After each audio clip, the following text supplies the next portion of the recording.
Periyar Maniammai Institute of Science and Technology, Tanjavur. Civil engineering with specialization in GIS, remote sensing and more. Holidays nale, adu namma GT Holidays da. GT Holidays, South India's #1 travel brand. You know you are special when you're with GT Holidays. சத்யாவில் சுதந்திர தின super offer. அனைத்து வீட்டு உபயோகப் பொருட்களும் மாபெரும் தள்ளுபடி விலையில் வாங்கிடுங்கள். ஒருவேளை சாப்பாட்டிற்கே வசதி இல்லாத வழி இல்லாத ஒரு குடும்பத்தை சார்ந்த ஒரு நபர் இன்னைக்கு எல்லாரும் பெருமைப்படக்கூடிய வகையில் எல்லாரும் மதிக்கக்கூடிய வகையில் நம்மளை இந்த இடத்துல வச்சிருக்கிறாருன்னா அது மாண்புமிகு தமிழ்நாட்டின் முதலமைச்சர் அண்ணன் விஜய் அவர்கள் தான்.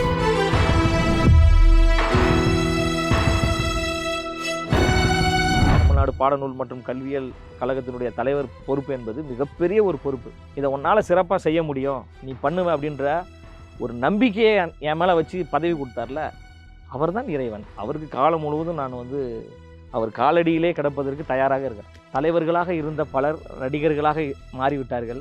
நடிகராக பார்த்த ஒரு நபர் இன்று உலகமே வியந்து பார்க்கக்கூடிய ஒரு தலைவராக ஜொலிக்கிறார்.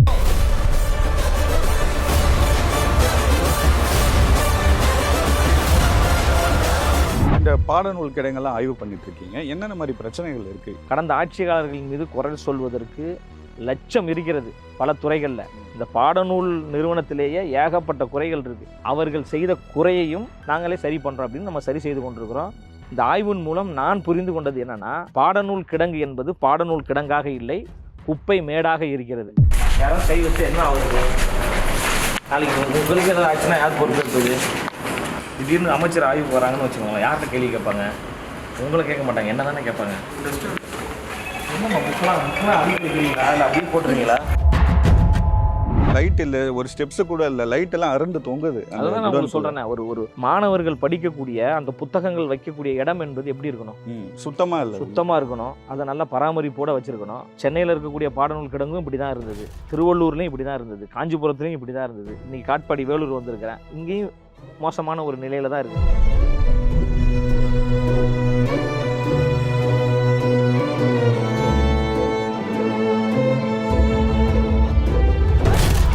முன்னாள் பாடநூல் கழகத்தினுடைய தலைவர் திண்டுக்கல் யோனி அவர்களையும் உங்களையும் கம்பேர் பண்ணியெல்லாம் சில விஷயங்கள் பேசுகிறாங்க, விமர்சனங்கள்லாம் பண்ணுறாங்க. இதெல்லாம் எப்படி பார்க்குறீங்க? திட்டுறவங்க திட்டிக்கிட்டே இருங்க. திட்டுறவங்க அவங்க ஒரு இடத்துல இருப்பாங்க, அந்த இடத்துல தான் இருப்பாங்க. நான் போய்கொண்டே இருப்பேன். என்னை திட்டியவர்கள் எல்லாம் நான் அரசு வாகனத்தில் போகிறேன், என்னை திட்டினவங்க வெளியில் நின்று வேடிக்கை பார்க்குறாங்க.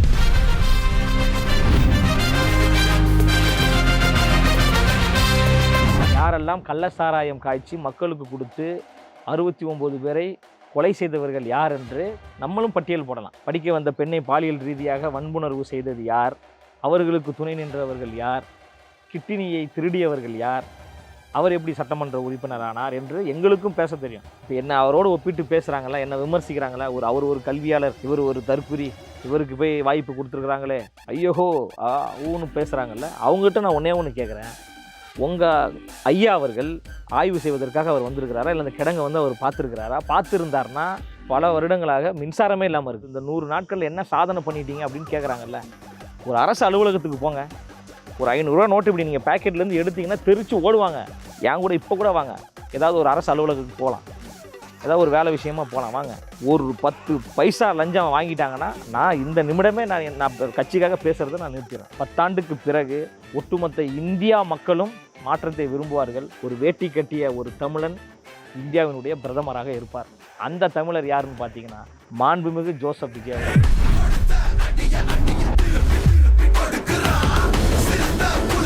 வணக்கம். வணக்கம். வணக்கம் பிரதர். வாழ்த்துக்கள். ஃபர்ஸ்ட் பாடநூல் கழகத்தினுடைய தலைவராக இருக்கீங்க, எப்படி இருக்கு இந்த பொறுப்பு? இல்லை, மிகப்பெரிய ஒரு பொறுப்பு. அதாவது ஒட்டுமொத்த தமிழ்நாடு முழுவதும் இருக்கக்கூடிய மாணவர்களுக்கு பணி செய்யக்கூடிய மிகப்பெரிய ஒரு வாய்ப்பை மாண்புமிகு தமிழ்நாட்டின் முதலமைச்சர் அவர்கள் கொடுத்துருக்குறாங்க. இந்த ஊடகத்தின் வாயிலாக, அது குறிப்பாக கலாட்டா ஊடகத்தின் வாயிலாக மாண்புமிகு தமிழ்நாட்டின் முதலமைச்சர் அவர்களுக்கு பாதம் தொட்ட நன்றியை நான் காணிக்கையாக்குகிறேன், இது இப்படி ஒரு வாய்ப்பு கொடுத்ததுக்கு. ஏன்னா நீங்கள் அந்த பதவி ஏற்பு அன்னைக்கு கூட பார்த்தீங்கன்னா, அந்த சைன் பண்ணுறதுக்கு முன்னாடி முதல்வர் விஜய் அவர்களுடைய படத்தை தொட்டு கும்பிட்டு தான் நீங்கள் சைன் பண்ணீங்க. அதெல்லாம் பார்க்கும்போது எங்களுக்கே ரொம்ப நிகழ்ச்சியாக இருந்தது. எதனால் அப்படி பண்ணீங்க நீங்கள்? சில பேருக்கு இறைவன் நம்பிக்கை இருக்கும், சில பேருக்கு இறைவன் நம்பிக்கை இருக்காது, இயற்கையை இறைவனாக வணங்குவாங்க. நான் மாண்புமிகு தமிழ்நாட்டின் முதலமைச்சர் அண்ணன் விஜய் அவர்களை ஒரு இறைவனாக நினைக்கிறேன், ஒரு கடவுளாக நினைக்கிறேன். அதனால் தொட்டு அவரை நான் வணங்கினேன். ஏன்னா ஒரு சாதாரண ஒரு ஏழ்மையான ஒரு குடும்பத்தை சார்ந்த ஒரு நபர் நான். மிகவும் ஒரு பின்தங்கிய ஒரு கிராமத்திலிருந்து வந்தவர். ஒருவேளை சாப்பாட்டிற்கே வசதி இல்லாத, வழி இல்லாத ஒரு குடும்பத்தை சார்ந்த ஒரு நபர். இன்றைக்கி வந்து எல்லாரும் பெருமைப்படக்கூடிய வகையில், எல்லாரும் மதிக்கக்கூடிய வகையில் நம்மளை வந்து இந்த இடத்துல வச்சிருக்கிறாருன்னா அது மாண்புமிகு தமிழ்நாட்டின் முதலமைச்சர் அண்ணன் விஜய் அவர்கள் தான். அவர் இல்லை என்றால் எனக்கு இவ்வளோ பெரிய ஒரு அங்கீகாரமோ, இவ்வளோ பெரிய பேரோ, புகழோ, நான் வந்து இந்த சமூகத்துக்கு ஏதாவது செய்கிறேன் அப்படின்ற ஒரு வேகம் எனக்கு இருக்குது. அதை நீ இந்த வடிவத்தில் செய் அப்படின்னு எனக்கு ஒரு அங்கீகாரம் கொடுத்துருக்கிறாருல, மிகப்பெரிய ஒரு அங்கீகாரம். தமிழ்நாடு பாடநூல் மற்றும் கல்வியல் கழகத்தினுடைய தலைவர் பொறுப்பு என்பது மிகப்பெரிய ஒரு பொறுப்பு. இதை உன்னால் சிறப்பாக செய்ய முடியும், நீ பண்ணுவ அப்படின்ற ஒரு நம்பிக்கையை என் மேலே வச்சு பதவி கொடுத்தார்ல, அவர் தான் இறைவன். இப்போ என் தலைவன் தான் இறைவன். அதனால் அவர் தொட்டு வணங்கினேன். ஒரு முறை இல்லை, லட்சம் முறை தொட்டு நான் அவரை வணங்குவதற்கு தயாராக இருக்கிறேன். எனக்கு என்னன்னா உங்களோட ஜர்னினா 15 வருஷம் நீங்கள் ஒரு மாணவ போராளியாக ஆரம்பிச்சிங்க, அப்புறம் அந்த கட்சியினுடைய கொள்கை பரப்பு செயலாளர், இப்போ பாடநூல் கழகத்தினுடைய தலைவர். இந்த 15 வருஷம் பயணம் எப்படி இருந்துச்சு? அந்த பயணத்தை பற்றி சொல்லுங்கள். இல்லை, என்னுடைய பயணம் என்பது மிகப்பெரிய ஒரு போராட்ட ஒரு வாழ்க்கை தான். எல்லாருக்குமே தெரியும். முதல்ல ஒரு மாணவர் பருவத்திலிருந்து என்னுடைய ஒரு போராட்டம் ஆரம்பித்து விட்டது. காரணம் என்னென்னா, இந்த சமூகத்துக்கு ஏதாவது செய்யணும். பிறப்பது சாதாரணமாக இருக்கலாம், ஆனால் இறப்பது சரித்திரமாக இருக்கணும். அப்போது ஒரு சரித்திரத்தை நம்ம படைக்கணும் அப்படின்னா இந்த சமூகத்துக்கு நம்ம ஏதாவது ஒன்று செய்யணும். அப்போ இந்த சமூகத்துக்கு ஏதாவது என்ன செய்யணும், எந்த வடிவத்தில் செய்யணும் அப்படின்னு நம்ம யோசிக்கின்ற பொழுது, மக்களுக்கு, என்னுடைய இனத்துக்கு, என்னுடைய மொழிக்கு, என்னுடைய பண்பாட்டிற்கு, என்னுடைய கலாச்சாரத்திற்கு எந்தெந்த வடிவத்தில் தீங்கு வருகிறதோ அந்த தீங்கை தட்டி கேட்கக்கூடிய, அந்த தீங்கை தடுத்து நிறுத்தக்கூடிய ஒரு போர் வீரனாக நம்ம மாறணும் அப்படின்ற ஒரு சிந்தனை சின்ன வயசுலேருந்தே நமக்கு வந்தது. அந்த அடிப்படையில் தான் என் தமிழ் சமூகத்திற்காக, குறிப்பாக மானுடத்துக்கு என்னென்ன பிரச்சனைகள் வருதோ அந்த பிரச்சனைக்கு ஓங்கி குரல் கொடுக்கணும், போராடணும் என்கின்ற ஒரு வேகம் வந்தது. அந்த அடிப்படையில் போராடின பல வழக்குகள், சிறை, காவல்துறை அடி, பல அவமானங்கள், பல பிரச்சனைகள் எல்லாவற்றையும் நான் சந்தித்தேன். இப்போ இன்று வரைக்கும் நம்ம ஒரு வாடகை வீட்டில் தான் இருக்கிறோம், சொந்த வீடெலாம் கிடையாது. பல வீடுகளை நான் வந்து மாற்றிருக்கிறேன். கல்லூரி காலத்தில் மாணவராக இருக்கும்போது விடுதியில் கொஞ்சம் காலம் தங்கியிருந்தேன். அதன் பிறகு வெளியில் வாடகைக்கு தங்கியிருக்கும்போது போராட்டத்துக்கு போவோம், ஆர்ப்பாட்டத்துக்கு போவோம், போராட்டத்தை முடிச்சுட்டு வருவோம். காவல்துறையினர் வந்து அந்த வீட்டு ஹவுஸ் ஓனர்கிட்ட சொல்லுவாங்க, ஏங்க இவங்கெல்லாம் வந்து தீவிரங்க, அரசுக்கு எதிராக போராடுறாங்க, இவங்களுக்கு ஏங்க வீடெல்லாம் வாடகைக்கு கொடுக்குறீங்க அப்படின்னு சொல்லிட்டு பல இதெல்லாம் பண்ணியிருக்கிறாங்க. காவல்துறையும் அரசாங்கமும் பண்ணியிருக்கிறாங்க. பல வீடுகளை மாற்றிருக்கிறோம். வாடகை வீடு மட்டுமே சென்னையில் நான் குறைஞ்சது பார்த்தீங்கன்னா, இப்போ திருமணம் ஆயிடுச்சு, திருமணம் ஆகிறதுக்கு முன்னாடி சொல்கிறேன், ஒரு 10லிருந்து ஒரு 15 வீடு மாற்றிருப்போம் நாங்கள். அவ்வளோ நெருக்கடிகளையும் நான் வந்து சந்தித்தேன் இந்த பொது வாழ்க்கைக்கு வந்ததுனால. ஆனால் அது எனக்கு சந்தோஷம்தான். ஏன்னா என்னுடைய இனத்துக்காக, என்னுடைய சொந்தத்திற்காக, என்னுடைய இந்த தமிழ் கலாச்சாரத்திற்காக நம்ம போராடுறோம், ஏதாவது ஒரு வகையில் போராடுறோம். அதற்கு பிரச்சனைகள் வருதுன்னா அந்த பிரச்சனைகள் கூட என்ன அது மனசில் தாங்கக்கூடிய ஒரு சந்தோஷமான ஒரு தருணமாக தான் இருந்தது. பல தடைகளை தாண்டி நம்ம வந்தோம். தலைவர்களாக இருந்த பலர் நடிகர்களாக மாறிவிட்டார்கள். நடிகராக பார்த்த ஒரு நபர் இன்று உலகமே வியந்து பார்க்கக்கூடிய ஒரு தலைவராக ஜொலிக்கிறார். அப்படி ஒரு ஜொலித்த தலைவர் தான் என்னையும் ஜொலிக்க வச்சிருக்கிறார். ஒரு சாதாரண ஒரு காகிதமாக இருந்த என்னை பட்டம் செய்து வானத்தில் பறக்க விட்டு ஒரு பட்டமாக என்னை உயர்த்தியது மாண்புமிகு போற்றுதலுக்குரிய தமிழ்நாட்டின் முதலமைச்சர் அண்ணன் விஜய் அவர்கள் தான்.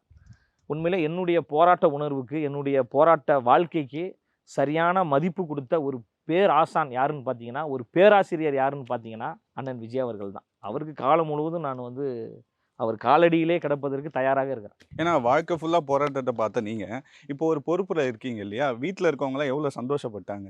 இல்லை, எல்லாருக்குமே சந்தோஷங்க. அது குறிப்பாக வீடு, அதை தாண்டி தன் பெண்டு தன் பிள்ளை வீடு சம்பாத்தியம் இவையுண்டு தானுண்டு என்று வாழ்பவன் சிறு கடுகு போல் உள்ளம் கொண்டவன். எங்களுக்கு குடும்பம்னாவே நீங்களும் என் குடும்பத்தை சார்ந்தவர் தான். இப்போ எனக்கு பாடநூல் கழக தலைவர் பொறுப்பு தலைவர் கொடுத்தாரு, சிஎம் கொடுத்தாங்க. உங்களுக்கு சந்தோஷமா இல்லையா? கண்டிப்பாக ரொம்ப சந்தோஷம்.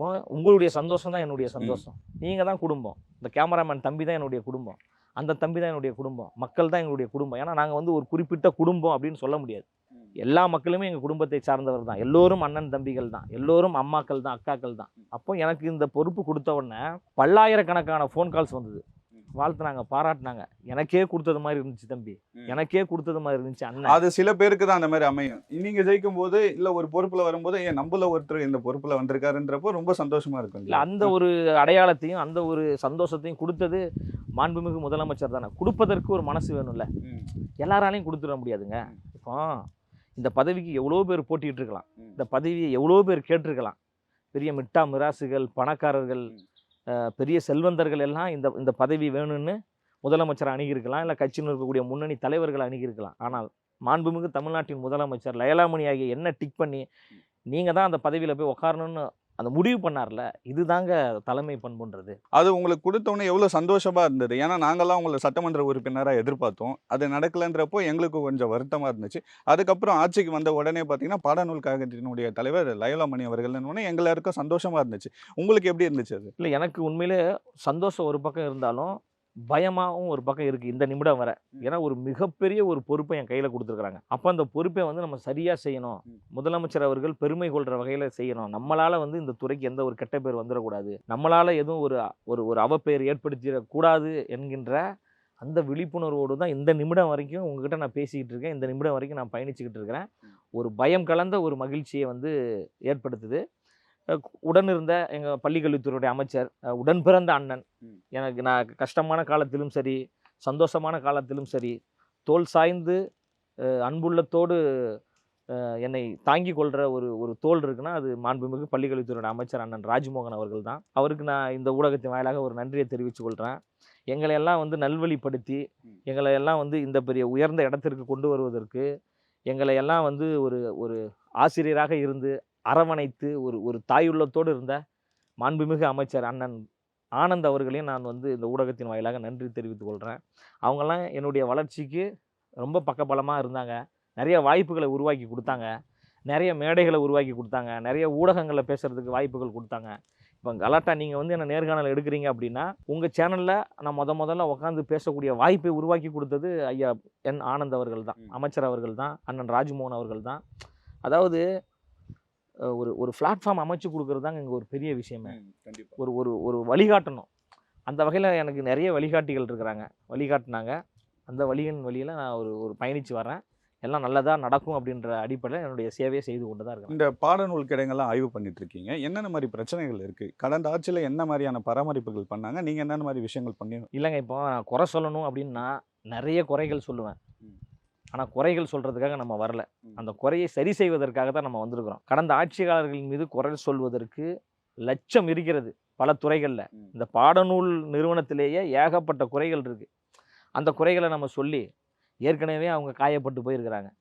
கடுமையான ஒரு தோல்வி, மக்கள் அந்நியப்படுத்திட்டாங்க, மக்கள் தூக்கி எரிஞ்சு எல்லாரும் வீட்டில் உட்காந்து புலம்பிக் கொண்டு அழுது கொண்டு கதறிக்கொண்டு மன உளைச்சலில் இருக்கிறாங்க. மேற்கொண்டு நம்மளும் அவங்கள மன உளைச்சல் ஆக்கக்கூடாதுன்றதுக்காக அவர்கள் செய்த குறையையும் நாங்களே சரி பண்ணுறோம் அப்படின்னு நம்ம சரி செய்து கொண்டிருக்கிறோம். இது 4வது இடத்துக்காக நம்ம ஆய்வுக்கு வந்திருக்கிறோம். இந்த ஆய்வின் மூலம் நான் புரிந்து கொண்டது என்னன்னா, பாடநூல் கிடங்கு என்பது பாடநூல் கிடங்காக இல்லை, குப்பை மேடாக இருக்கிறது. லைட் இல்லை, ஒரு ஸ்டெப்ஸு கூட இல்லை, லைட் எல்லாம் அருந்து தொங்குது. அதுதான் நான் சொல்கிறேன். ஒரு மாணவர்கள் படிக்கக்கூடிய அந்த புத்தகங்கள் வைக்கக்கூடிய இடம் என்பது எப்படி இருக்கணும்? சுத்தமாக இல்லை, சுத்தமாக இருக்கணும். அதை நல்லா பராமரிப்போடு வச்சுருக்கணும். நீங்கள் பார்த்துருப்பீங்க, இது 4வது இடம். சென்னையில் இருக்கக்கூடிய பாடநூல் கிடங்கும் இப்படி தான் இருந்தது, திருவள்ளூர்லேயும் இப்படி தான் இருந்தது, காஞ்சிபுரத்துலேயும் இப்படி தான் இருந்தது. இன்றைக்கி காட்பாடி வேலூர் வந்திருக்கிறேன், இங்கேயும் மோசமான ஒரு நிலையில் தான் இருக்குது. 22 தமிழ்நாடு முழுவதும் 22 இடங்களில் தமிழ்நாட்டினுடைய பாடநூல் கிடங்கு இருக்கிறது. 22 பாடநூல் கிடங்கத்தையும் நம்ம ஆய்வு செய்ய போகிறோம். குறைகளை விரைவில் நம்ம சரி செய்ய போகிறோம். அதாவது நமக்கு முன்னாடி இருந்தவங்க மிகப்பெரிய ஒரு தவறுகளையும் குறைகளையும் நம்ம தோளில் தூக்கி போட்டாங்க, அதை நம்ம தான் சுமக்கணும். அதை சுமந்து யாருக்கும் எந்த ஒரு பாதிப்பும் ஏற்படாத வகையில் அதை தூக்கி ஒரு நீங்கள் புதுசாக என்னென்ன மாதிரி விஷயங்கள் பண்ணலான்னு இருக்கீங்க? என்னென்ன மாதிரி பிரச்சனைகள் இருக்குது? இதுக்கு முன்னாடி பிரச்சனைகள் நிறைய இருக்குது, ஆனால் நிறைய விஷயங்கள் பண்ணணும் அப்படின்ற ஆலோசனைகளை எங்கள் துறை சார்ந்த அதிகாரிகளோடு, என் துறை சார்ந்த அமைச்சர் மாண்புமிகு அண்ணன் ராஜ்மோகன் அவர்களோடு கலந்து ஆலோசித்து பல முடிவுகளை நம்ம முன்னெடுத்திருக்கிறோம். நிறைய இடங்குகளை தமிழ்நாடு பாடநூல் மற்றும் கல்வியியல் பணிகள் கழகத்தின் சார்பாக புத்தக நிலையங்கள் உருவாக்கணும், அதாவது வாசிப்பு பழக்கத்தை ஏற்படுத்தணும். இது வரைக்கும் 1300க்கும் மேற்பட்ட புத்தகங்களை நம்ம உருவாக்கியிருக்கிறோம். அப்போ அந்த புத்தகங்கள் எல்லாமே வந்து மக்கள் கையில் போய் சேரணும், ஒரு வாசிப்பு பழக்கத்தை உருவாக்கணும். இன்றைய இளம் தலைமுறையினர் வந்து வாசிக்கிற பழக்கமே இல்லை அப்படின்ற சொல்கிறாங்க. அப்படிலாம் கிடையாது, எல்லோரும் வாசிக்கிறாங்க. அந்த வாசிப்பு பழக்கத்தை இன்னும் அதிகப்படுத்தணும், நிறைய புது புது விஷயங்களை தெரிஞ்சுக்கணும், ஒரு அறிவு ஆளுமையாக இருக்கணும் அப்படின்ற அடிப்படையில் தமிழ்நாடு முழுவதும் எங்கெல்லாம் புத்தக காட்சி நடக்கிறதோ அங்கெல்லாம் மிகப்பெரிய அளவில் பிரம்மாண்ட அரங்குகள் அமைச்சு புத்தகங்களை மக்கள் மத்தியில் கொண்டு போய் சேர்க்கணுன்ற அடிப்படையில் மிக தெளிவாக இருக்கிறோம். அதே மாதிரி புது புது நல்ல எழுத்தாளர்கள் வந்தாங்கன்னா அந்த எழுத்தாளர்களை ஊக்குவித்து அந்த எழுத்துக்கு உண்டான மரியாதையை நாம் கொடுக்கணும் அப்படின்றது நம்ம தெளிவாக இருக்கிறோம். அதே போன்று மாணவர்களுக்கு தரமான பாட புத்தகத்தை நம்ம கொடுக்கணும் அப்படின்ற அடிப்படையில் நம்ம தெளிவாக இருக்கிறோம்.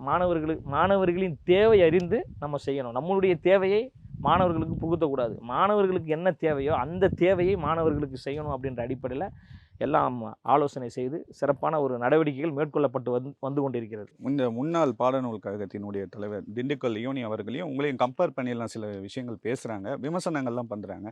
இதெல்லாம் எப்படி பார்க்குறீங்க? விமர்சனங்கள் வரதான் செய்யும். அதாவது என்னை விமர்சிக்கிறாங்க அப்படின்னா நான் வளர்ந்து கொண்டே இருக்கிறேன் என்று அர்த்தம். நான் எதுவுமே பண்ணாமல் இருந்திருந்தேன்னா என்னை யாரும் விமர்சிக்க போகிறதில்ல. 10ஓட 11 அத்தோட இவனும் ஒன்றுன்னு நம்மளை தூக்கி ஓரமாக போட்டிருப்பாங்க. பாடநூல் கழக தலைவர் லயலாமணி என்று அறிவித்தவுடன் சமூக வலைதளம் முழுவதும் பலர் போற்றினார்கள், அவர்களுக்கு நன்றி. பலரும் தூற்றினார்கள், அவர்களுக்கும் நன்றி. பாராட்டுறவங்க பாராட்டினாங்க, அந்த பாராட்டை பெருந்தன்மையோடு நான் ஏற்றுக்கொள்கிறேன். நிறைய பேர் திட்டினாங்க, அந்த திட்டையும் நான் பெருந்தன்மையோடு ஏற்றுக்கொள்கிறேன். 4 பேர் பாராட்டணும், 4 பேர் திட்டணும். அப்படி இருந்தால் தான் நம்ம சரியான பாதையில் பயணிக்கிறோம், சரியான ஒரு இடத்துல இருக்கிறோன்றது ஒரு உதாரணமாக என்னையே பார்த்து நீங்கள் தெரிஞ்சுக்கலாம். அதனால் போற்றுவோர் போற்றட்டும், புழுதிவாரி தூற்றுவோர் தூற்றட்டும். திட்டுறவங்க திட்டிக்கிட்டே இருங்க. திட்டுறவங்க அவங்க ஒரு இடத்துல இருப்பாங்க, அந்த இடத்துல தான் இருப்பாங்க. நான் போய்கொண்டே இருப்பேன். என்னை திட்டியவர்கள் எல்லாம் நான் அரசு வாகனத்தில் போகிறேன், என்னை திட்டினவங்க வெளியில் நின்று வேடிக்கை பார்க்குறாங்க. புரியுதுங்களா? இதுதான் ஒரு நிலை. அதாவது உண்மையாகவும் நேர்மையாகவும் உழைத்தால் அதற்கான அங்கீகாரமும் அதற்கான முக்கியத்துவமும் நம்மளை தேடி வரும். உழைத்தவர்களுக்கு தேடி தேடி தேடி தேடி பதவி கொடுக்கக்கூடிய ஒரு தலைவர் தான் மாண்புமிகு தமிழ்நாட்டின் முதலமைச்சர். இது திமுக கட்சியில் இருக்குமான்னா கிடையாது. அப்போ இதெல்லாம் வெளியிலிருந்து பார்க்கக்கூடியவர்களுக்கு மனவேதனை ஏற்படுது. நம்மளால் ஆக முடியலையே, நம்மளால் இந்த இடத்துல உட்கார முடியலையே, நம்மளால் ஒரு அரசு வாகனத்தில் போக முடியலையே, இவங்கெல்லாம் போகிறாங்களே, இவங்கெல்லாம் அப்படின்னு நினைக்கிறாங்களே, அந்த நிலையை உடைத்தவர் தான் அண்ணன் மாண்புமிகு தமிழ்நாட்டின் முதலமைச்சர். இது இந்த விமர்சனங்களை எப்படி பண்ணுறாங்க பார்த்தீங்கன்னா, ரொம்ப பர்சனலாக பண்ணுறாங்க. தாவேக்கா மாதிரி ஒரு கட்சிக்கு ஓட்டு போட்டிங்கன்னா பாடநூல் கழகத்தினுடைய தலைவர் லயலாமணியா அவரெல்லாம் தலைவரான்ற மாதிரி எல்லாம் பேசுகிறாங்க இல்லையா? அது நம்ம கஷ்டமாக இருக்கும் இல்லையா? என்ன இப்படி பேசுகிறாங்களே? இல்லை அதை நான் கஷ்டமாகவே நினைக்கலைங்க. அதாவது அவங்க குறை சொல்கிற இடத்துல இருக்கிறாங்க, நம்ம 4 பேருக்கு நல்லது செய்யக்கூடிய இடத்துல இருக்கிறாங்க. குறை சொல்கிறவங்க குறை சொல்லிக்கிட்டே இருக்கட்டும், நம்ம சேவை செய்யக்கூடிய இடத்துல இருக்கிற சேவை செய்து கொண்டே இருப்போம். இதுக்கு முன்னாடி இருந்த ஆட்சியில் இருக்கக்கூடிய திமுக கட்சியை சார்ந்தவர்கள் பல பேரை நம்ம பட்டியல் போடலாம்.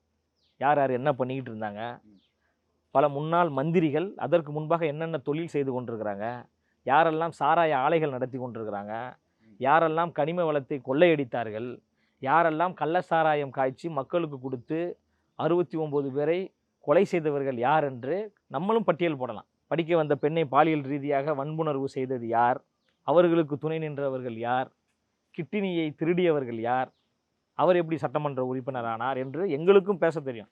நாங்கள் ஏதாவது அப்படி பண்ணோமா? லயலாமணி ஏதாவது அப்படி பண்ணாரா? ஏதாவது ஒரு சின்ன தவறு நாங்கள் பண்ணியிருக்கோம்? மக்கள் பிரச்சனைக்காக போராட்டம் பண்ணியிருக்கீங்க? ஏதாவது ஒரு ஊழல் நான் பண்ணியிருக்கேனா? இல்லை. ஏதாவது ஒரு சாதி சண்டையை நான் ஏற்படுத்தியிருக்கேனா? இல்லை ஏதாவது ஒரு மத சண்டையை நான் ஏற்படுத்தியிருக்கேனா? என்னால் இந்த சமூகத்திற்கு ஏதாவது ஒரு பாதிப்பு என்று ஏதாவது ஒன்று சொல்ல முடியுமா? மக்கள் பிரச்சனைக்காக போராட்டம், மக்கள் பிரச்சனைக்காக குரல் கொடுத்துருக்கிறேன், போராடி இருக்கிறேன். இன்னொன்று சொல்லட்டுமா? மாண்புமிகு திரு உதயநிதி ஸ்டாலின் அவர்களே என் போராட்ட வாழ்க்கையில் எனக்கு ஒரு ஜூனியர் தான். அப்போ என்னை பார்த்து விமர்சிப்பதற்கு, என்னை பார்த்து கேள்வி கேட்பதற்கு அவர்களுக்கு எந்த தகுதியும் கிடையாது என்பது தான் ஒரு தாழ்மையான ஒரு வேண்டுகோளாக நான் உங்களுக்கு சொல்கிறேன். நான் இங்கே வந்திருக்கேன். இதுக்கு முன்னாடி இருந்த தலைவர்கள் அதிமுக ஆட்சியில் இருந்திருப்பாங்க, திமுக ஆட்சியில் இருந்தாங்க. இதுக்கு முன்னாடி ஐயா ஒருத்தர் பேர் சொன்னீங்க, திண்டுக்கல் லியோனி அவர் இருந்தார். அவர் இந்த பாடநூல் கிடங்குள்ள வந்திருப்பாரா? இப்போ என்ன அவரோடு ஒப்பிட்டு பேசுகிறாங்களா, என்ன விமர்சிக்கிறாங்களா? அவர் ஒரு கல்வியாளர், இவர் ஒரு தற்குறி, இவருக்கு போய் வாய்ப்பு கொடுத்துருக்குறாங்களே, ஐயோஹோ ஊன்னு பேசுகிறாங்கல்ல. அவங்ககிட்ட நான் ஒன்று கேட்குறேன். உங்கள் ஐயா அவர்கள், உங்கள் கல்வியாளர் அவர்கள், உங்கள் ஆசிரியர் அவர்கள் இந்த காட்பாடியில் விஐடி காலேஜுக்கு பின்புறமாக இருக்கக்கூடிய இந்த பாடநூல் கிடங்கு ஆய்வு செய்வதற்காக அவர் வந்திருக்கிறாரா? இல்லை அந்த கிடங்கை அவர் பார்த்துருக்கிறாரா? பார்த்துருந்தாருன்னா பல வருடங்களாக மின்சாரமே இல்லாமல் இருக்குது. ஒரு லைட்டு கூட இல்லை. அந்த இணைப்பு சில இடங்களில் இல்லை. மழை பெஞ்சா தண்ணி ஒழுகக்கூடிய அளவுக்கு அங்கங்கே விரிசல்கள்லாம் இருக்குது. அப்போ இது எல்லாம் நான் சரி செய்வேன். லயலாமணிக்கு இந்த பதவி கொடுத்துருக்கீங்க, லயலாமணி என்ன பண்ணுவார்னு கேட்குறாங்கல்ல.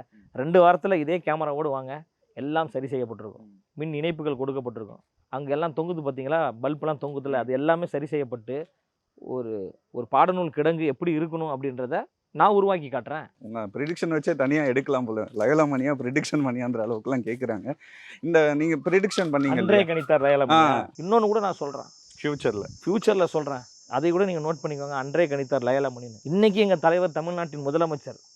இந்த 5 வருடத்தில் அவர் தான் முதலமைச்சர், அடுத்த 5 வருஷத்தில் அவர் தான் முதலமைச்சர்.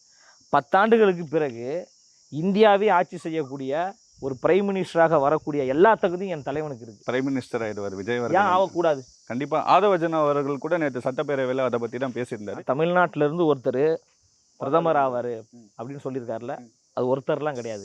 அண்ணன் விஜய் அவர்கள் தான் பிரதமராகவே ஆக போறார். அதே மாதிரி இன்னொரு விஷயம் சொன்னீங்க, இந்த எலெக்ஷனுக்கு முன்னாடி இந்த ஜனநாயகன் படம் ரிலீஸ் ஆகிறதுக்கு முன்னாடி ஆனரபிள் சீஃப் மினிஸ்டர் தான் டைட்டில் கார்டு வரும்ன்ற மாதிரி எல்லாம் சொல்லியிருந்தீங்க.